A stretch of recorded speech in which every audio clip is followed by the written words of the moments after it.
ശിവഗിരിയുമായി ബന്ധപ്പെട്ടുള്ള ഒരു സംഭവം ഇന്നലെ മുഖ്യമന്ത്രിയുടെ പ്രസംഗത്തിൽ ഉൾപ്പെട്ടിട്ടില്ല എന്നാണ് ഞാൻ മനസ്സിലാക്കുന്നത്. അതൊക്കെ പറഞ്ഞത് ശരിയാണ്. അല്ലല്ല, അങ്ങ് പറഞ്ഞത് ശരിയാണ്. പക്ഷേ ട്രഷറി ബെഞ്ചിൽ നിന്ന് പ്രതികരിച്ചവരിൽ ചിലർ പറയുകയുണ്ടായി. ശരി, അങ്ങ് പറഞ്ഞു. മുഖ്യമന്ത്രി പറഞ്ഞിട്ടില്ല. കാരണം ഒരു അടിയന്തര പ്രമേയം പ്രതിപക്ഷം ഇത്ര ഗൗരവത്തോടെ കൊണ്ടുവരുമ്പോൾ മുഖ്യമന്ത്രി പറഞ്ഞ വാചകമുണ്ടല്ലോ, അത് കേരളത്തിൽ ചർച്ച ചെയ്തുകൊണ്ടിരിക്കുന്ന വിഷയമാണ്, അതുകൊണ്ട് നമുക്ക് ചർച്ച ചെയ്യാം എന്നത് തന്നെയാണ്. പക്ഷെ അതിൽ ഏറ്റവും ദയനീയമായിട്ടുള്ള സാഹചര്യം, ജീവിച്ചിരിക്കുന്ന കോൺഗ്രസ് നേതാക്കന്മാരിൽ ഏറ്റവും പ്രമുഖനായിട്ടുള്ള ഒരു നേതാവ് വന്ന് അദ്ദേഹം സ്വയം ഡിഫെൻഡ് ചെയ്യേണ്ടി വരുന്ന ഒരു സാഹചര്യം നമ്മൾ ഇന്ന് കാണുകയാണ്. ശ്രീ കെ കരുണാകരൻ ജീവിച്ചിരുന്നുവെങ്കിൽ അദ്ദേഹവും വന്ന് ഇത്തരത്തിൽ ഡിഫെൻഡ് ചെയ്യേണ്ടി വന്നേനെ. കാരണം ഈ കേരളത്തിന്റെ രാഷ്ട്രീയ ചരിത്രം എടുത്ത് പരിശോധിച്ചാൽ ക്രൂരമായ പോലീസ് അതിക്രമങ്ങൾ നടക്കുമ്പോഴെല്ലാം ഐക്യ ജനാധിപത്യ മുന്നണിയും കോൺഗ്രസുമാണ് ഭരണത്തിലിരിക്കുന്നത്. നമുക്കറിയാമല്ലോ, അടിയന്തരാവസ്ഥയുടെ ആ കടുത്ത നാളുകൾ നമ്മൾ എത്ര വേദനയോടെ ഇപ്പോഴും ഓർമ്മിക്കുന്ന സംഭവമാണ്. എൻ്റെ മകന്റെ ഒരു എല്ലിൻ കഷ്ണമെങ്കിലും, ഒരു എല്ലിന്റെ പൊടിയെങ്കിലും എനിക്ക് വേണം, ശേഷക്രിയ ചെയ്യാൻ വേണ്ടിയിട്ടാണെന്ന് പറഞ്ഞ് 1976 മുതൽ 2000 വരെ, 2000ന്റെ ആദ്യഘട്ടം വരെ ഹൈക്കോടതിയും സുപ്രീം കോടതിയും ഒക്കെ കയറി നടന്ന നഷ്ടപരിഹാരവും കോയമ്പത്തൂർ ട്രയലും എല്ലാം നേരിടേണ്ടി വന്ന ഒരു അച്ഛന്റെ അനുഭവം നമ്മുടെ മുന്നിലുണ്ട്.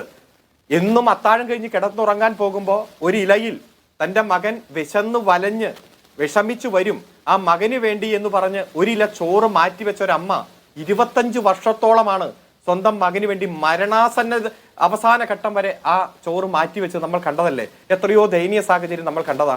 അതുപോലെ മുത്തങ്ങയിലെ വെടിവെപ്പ്, ആദിവാസി സ്ത്രീകളും കുട്ടികളും അടക്കമുള്ളവരെ ക്രൂരമായി വെടിവെച്ച് തല്ലി ഒതുക്കിയ ആ കാഴ്ച ഇപ്പോഴും കാണുമ്പോൾ ഇത്രയും രൂക്ഷമായിട്ടൊരു പോലീസ് അതിക്രമം നമ്മൾ ഈ കേരളത്തിൽ ഇതിനു മുമ്പ് കണ്ടിട്ടില്ലല്ലോ.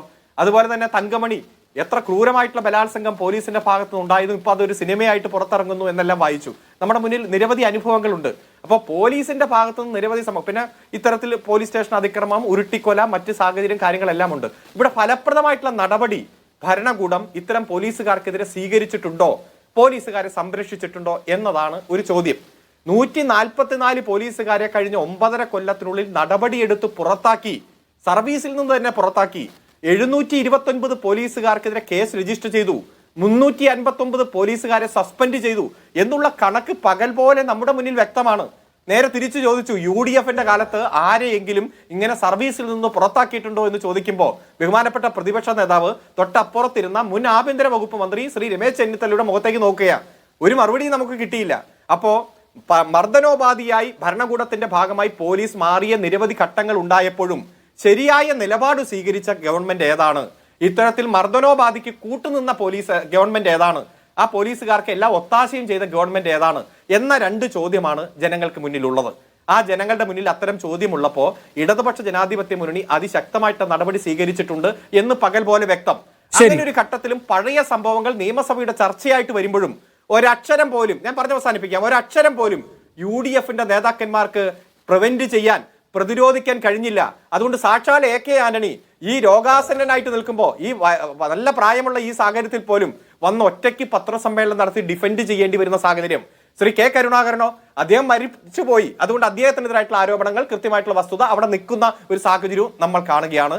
അത് കോൺഗ്രസിന്റെ ഏറ്റവും വലിയ ബലഹീനതയാണ് കാണിക്കുന്നത്. ഒരാൾ പോലും കോൺഗ്രസിന്റെ ചരിത്രം പഠിക്കാൻ തയ്യാറാകുന്നില്ല. ഇത്തരം സാഹചര്യങ്ങൾ വരുമ്പോൾ വസ്തുതാപരമായിട്ടുള്ള കാര്യങ്ങൾ അവതരിപ്പിക്കാൻ തയ്യാറാകുന്നില്ല. ഈ ചരിത്രം എത്ര വളച്ചൊടിക്കാൻ കോൺഗ്രസ് ശ്രമിച്ചാലും, നുണപ്രചരണം നടത്തിയാലും യഥാർത്ഥത്തിലുള്ള സാഹചര്യങ്ങൾ നമ്മുടെ മുന്നിലുണ്ട്. അത് ജനം ഇന്നലെ നിയമസഭയ്ക്കകത്തും പുറത്തും മാധ്യമങ്ങളുടെ ചർച്ചയും ഡിസ്കഷൻ, അതുപോലെ തന്നെ സോഷ്യൽ മീഡിയ പ്രചരണം എല്ലാം നമ്മൾ കണ്ടു. കൃത്യമായി ജനങ്ങൾക്ക് കാര്യം മനസ്സിലായി.